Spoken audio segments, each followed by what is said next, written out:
Welcome to No Doubt Let's Go, where we dive deep with movers and shakers to uncover their unique and no doubt method, the secret sauce they use to embrace an agile mindset and actually get stuff done. This is Reggie Valentine, and this is the No Doubt Let's Go podcast. We talk about getting stuff done and finding where a framework may fit, ideally, the No Doubt framework.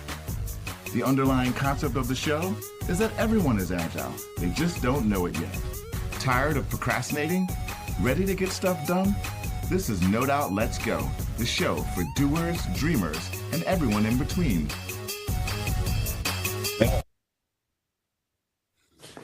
I can't believe it. How you doing? I'm well. How are you? I'm doing awesome. All right, let's get started. I need to get rid of my branding. Is this a video being done? It's going to be mostly audio only, so I wouldn't sweat it. And if we did any videos, it'd be for ads. But I think because you work for a large organization, it's going to be difficult to be like, hey, I want this podcast. It's get every word, you know what I mean? But if anything, it'll just be audio. Just getting in front of the attorneys now. Yeah, exactly. You got it. All right. Welcome to No Doubt Let's Go, where we meet with people who are in everyday jobs, everyday interactions, and see how they get stuff done. We think that everyone has some agile in them. And so the best way to understand that is to see how you get stuff done. So how? Henry Valentine, friend of the family, actually family.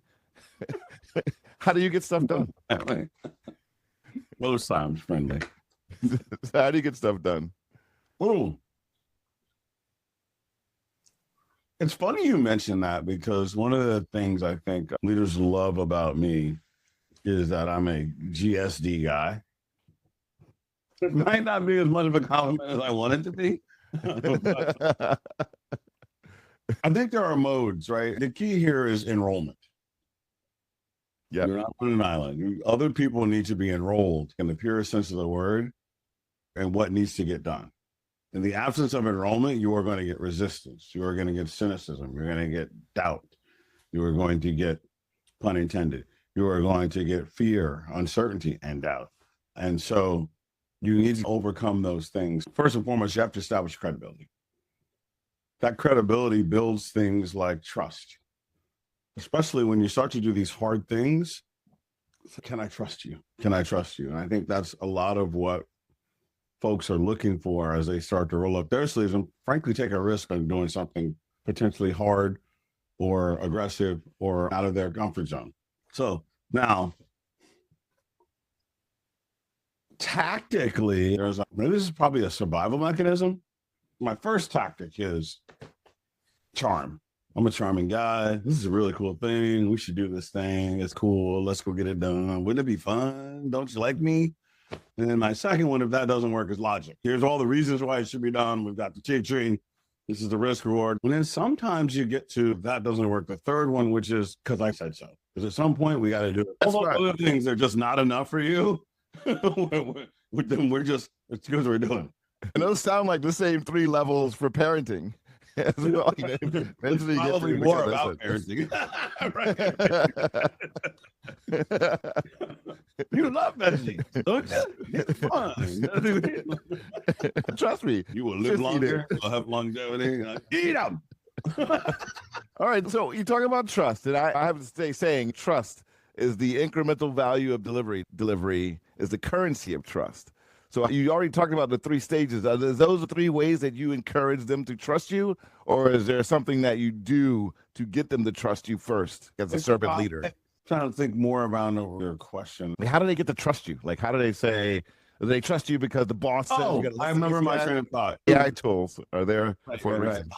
And I think I lost it again. You're on to it with incremental, right? Trust actually is given. And you can destroy it or not. They can chip away at it. Right? You can it'll either go down or up, right? But like trust is given because at work, I have a title. I have a track record. Whether you know me or not, someone that does know me told you about me, right? And so there's that. And then there's my title, there's my role, there's my organization.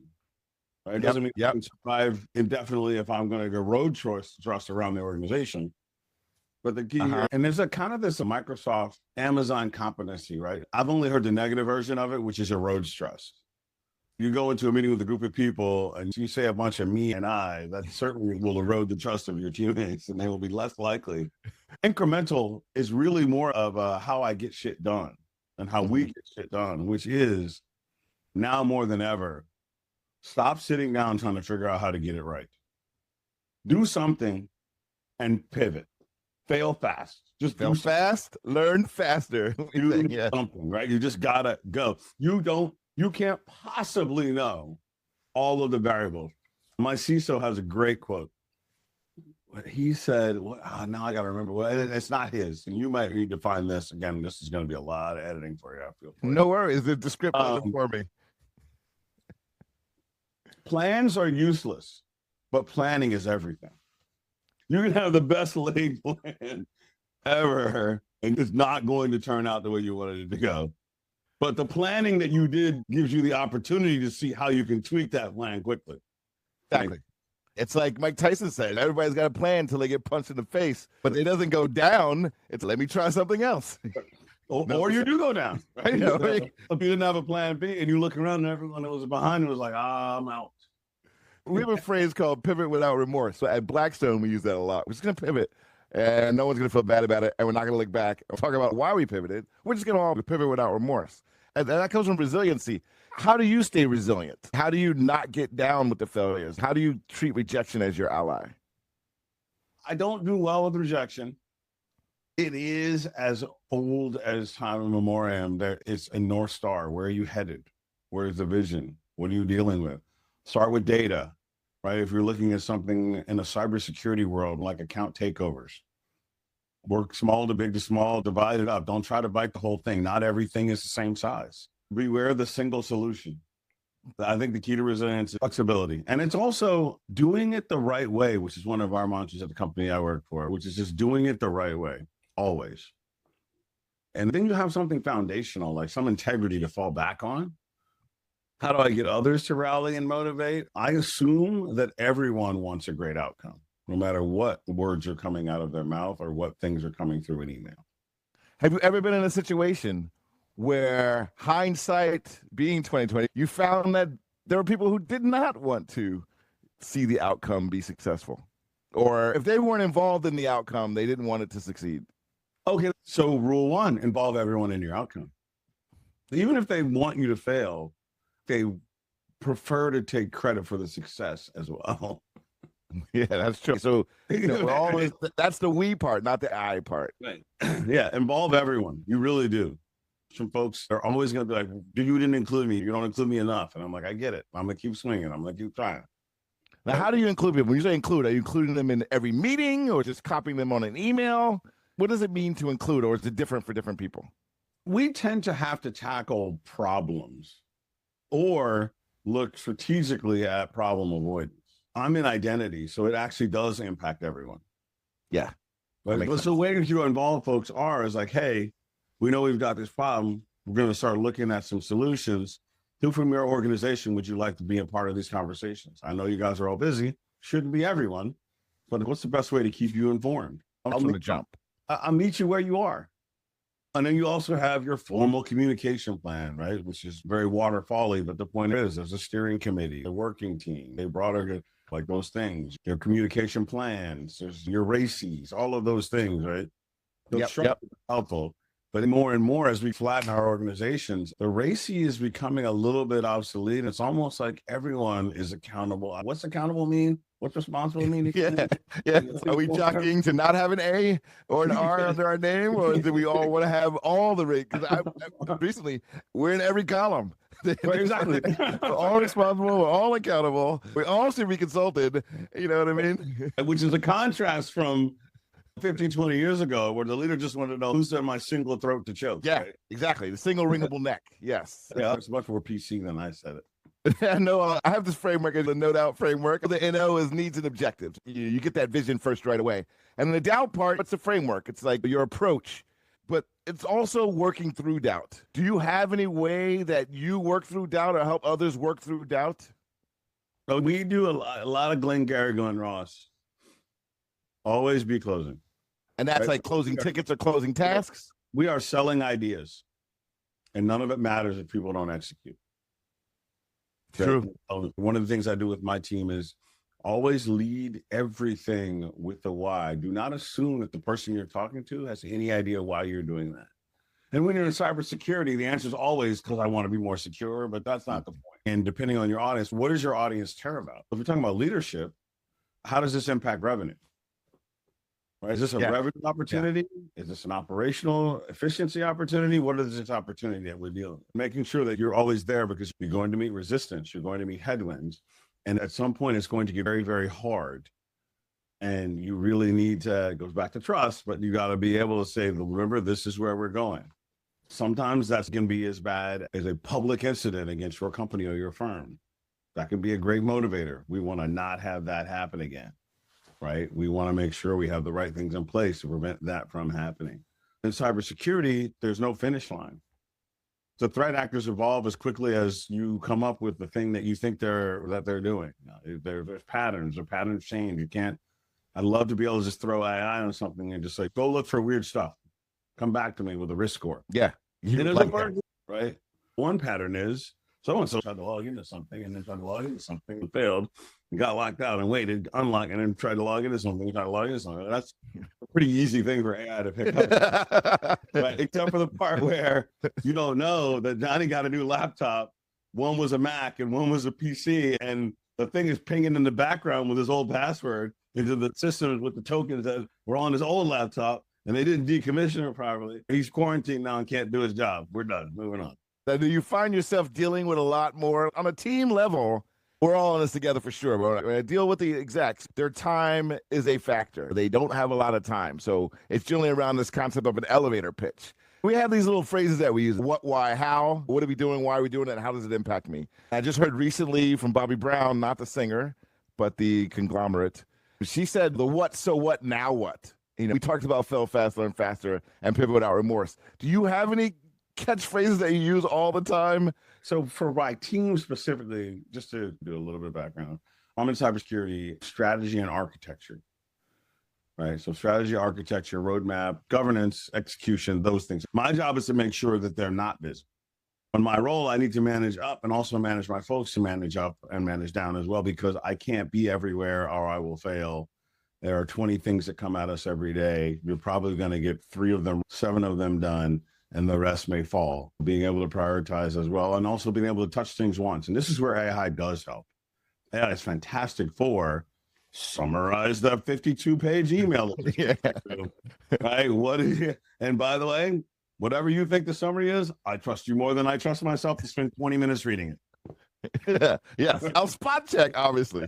I will put generated by AI in my notes. Your AI isn't large language, it's small language. You're saying in this small subset, what's the summary based off this is who we are, this is what we're looking for, this is what we care about.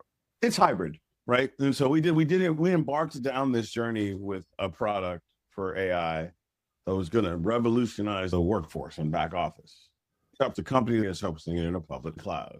I know a lot of companies like that, and they're awesome, but we can't use them. They're unable to say without hesitation that no one will ever see the information shared, nor will they be able to, even in an obfuscated, redacted form, use it. Yeah, it's almost as if data centers are going to make a comeback. And so their answer to that was, it doesn't look at anything that's restricted or confidential. If you can't look at anything that's restricted or confidential, that's 3/4 of the email I get. So we have our own tenant. For one, our own tenant for another. Both are very large, both are very well known. We are a Microsoft shop generally, using some of their tools. They have their own kind of defense AI kind of thing, which is kind of help you do some of the stuff we just talked about. And that works great as well. That level of containment is great. But then the other thing you can do is, we're pretty advanced, I think, for what we do. Like, people have written GPTs to do employee reviews. People have written GPTs to do performance plans. The good kind, not the improvement plans. And so leveraging AI and chat for those types of things is fantastic. It's a great productivity giver. But the human element is so critical.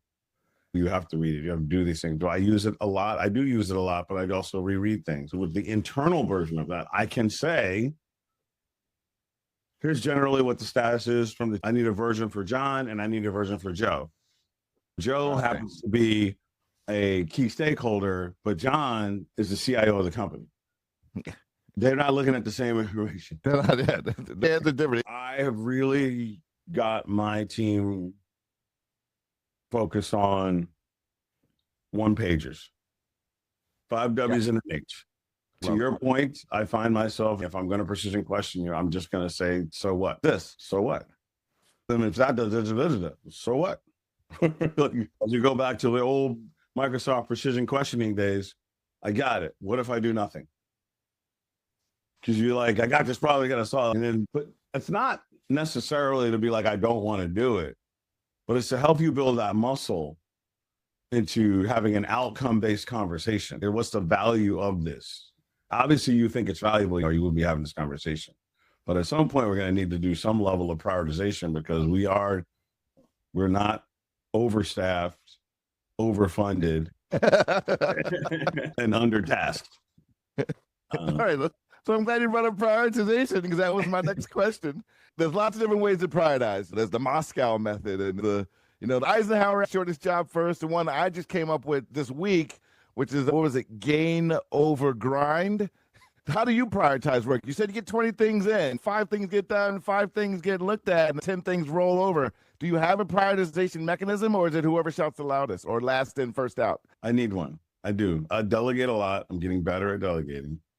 What are the top 3? What are the things that are going to move the needle for our company when it comes to revenue or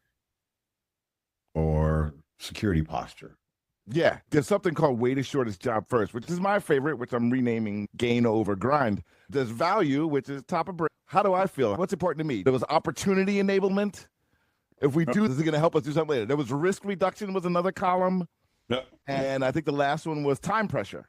You just add those numbers with addition, and you divide it by level of effort, relative level of effort. That's a quick one. Yeah. But there's also a version of something, which is because I said so, which is we have FCC consent decree. We have regulatory deadlines. Yes, that's the time pressure. And what you do is any prioritization and result pressure. You have to meet the requirement. Failure is not an option. Time is not as hard and fast as one might think, but it could result in, hypothetically speaking, I may have known of a company in the past where they had to get this thing done, and it was so incredibly hard to get this thing done that a decision was made to pay the $1 million a day fine. Yeah, and that's that divisor. But the key is any prioritization method you use is really just a conversation starter. Correct. And obviously, I try to be very clear in my communication. The other thing is time management matters above everything else. I can't get through all my email in my inbox. I just can't. Too many people in. I've tried in the past to come up with systems, make it red if it comes from a leader and all that stuff. Folders. Yeah. You want to know the biggest folder in under my inbox? Unread. It says asterisk never got to. Yes. And those are things AI I think would be able to help me with going forward if I trusted it. My CISO is so funny. He basically would sit down with a cup of coffee on Monday and say, go through all my email messages and give me the things that require an action item from me.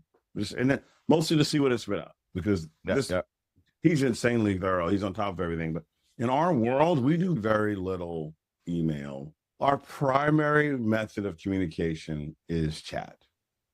Like Slack, everyone uses the term, even though it's Teams. We're Teams, but it is what it is. But the point is, we have bots, and we'll do support through Teams, support through chat. So there's a bot. You go to this group, you put something in, and then the bot tells you what to do. We're building GPTs and bots around that all the time to boost productivity. I do try to deal in the quadrants, right? It's important, urgent, unurgent, unimportant. That's the Moscow. Urgent, that's the one, right? Like telephone. Yeah. Absolutely not important. Eisenhower. You couldn't know if it's important. But it's right. In your field, the security field, everything's in that same box. Is it? Exactly. If everything's important, those are words to live and die by there. All right. I'm going to time boxaholic, even though it took us forever to talk. We got to it. But I want to talk to you about next time. I'm going to ask one of my questions. Ready? Yeah. We talked about work, right? We talked about how you deal with work. Yeah. Real life. I'm sure you're getting stuff done in real life. Are there any parallels in what you do at work and you at home? You already nailed that, right? It's how you raise your kids. Everything that makes me a successful manager probably has an 80% overlap in being a successful father and partner. And it's a fun way to speak to the devil. The secret angel. I see that. Are you on the podcast? Yes. Next time, The time management structure, all that. First of all, I'd die without her, but we've got a huge calendar. Running a house with 6 children and a dog is basically running a business. no doubt. I would let you go now. It took us forever to get this one on the calendar. I feel so bad. And then my computer crashed. We can get together Sooner, a couple weeks max. If this is our excuse to talk once a week, I can do that too. I want to know the differences now because there are some different. I'll give you an example of differences in our family. When we interact with Lillian, our daughter, when you do stuff in the office, it's because you could fire somebody. But at home, we can't fire Lillian. So the approach has to be slightly You different. don't want to put her on a PIP. I was going to say, put her on notice, though. A lot of paperwork involved in the PIP. But sometimes important. All right. So next time when we do family, we have to have both of you guys talk through it. And we'll I do how love you that. get shit done at home.